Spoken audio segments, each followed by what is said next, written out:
মেধাবী ছাত্রছাত্রীদের সম্মান জানাতে আগরতলায় অনুষ্ঠিত হলো কৃতি বিদ্যার্থী সংবর্ধনা অনুষ্ঠান।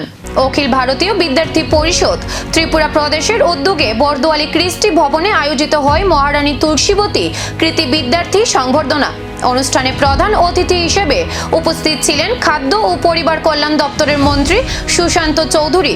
এছাড়াও উপস্থিত ছিলেন এবিভিপি ত্রিপুরা প্রদেশের সহ সভাপতি ডক্টর লিপিকা রায়, প্রান্ত সংগঠন মন্ত্রী তুষার ভৌমিক, প্রদেশ সম্পাদক রবি হালদার সহ অন্যান্য নেতৃত্ব।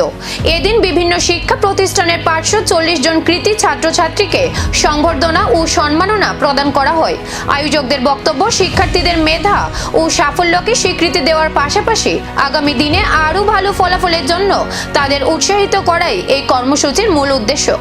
রাজনীতি থেকে আস্তে আস্তে উপরের দিকে চলে যায়, তারা সমাজ, সামাজিক ব্যবস্থা, রাজনৈতিক ব্যবস্থা সমস্ত কিছু সম্পর্কে তারা ওয়াকিবহাল থাকে। এটা বিশেষ রাজনৈতিক নেতা হিসেবে আত্মপ্রকাশ করতে তাদের কোনো অসুবিধা হয় না। যেমন আমাদের দেশের স্বরাষ্ট্রমন্ত্রী, কি নাম স্বরাষ্ট্রমন্ত্রীর? মাঝখান থেকে একজন বলো, কে বলবে? হাত তুলো। দেশের স্বরাষ্ট্রমন্ত্রীর নাম কোন ক্লাসে? হ্যাঁ,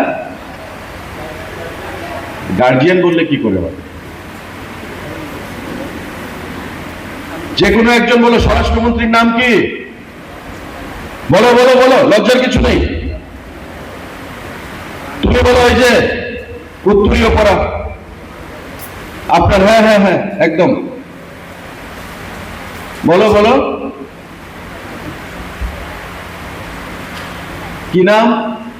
আজকের এই সম্মাননা কি আগামী দিনের আরো বড় সাফল্যের অনুপ্রেরণা হয়ে উঠবে, সেই প্রত্যাশাই সকলের।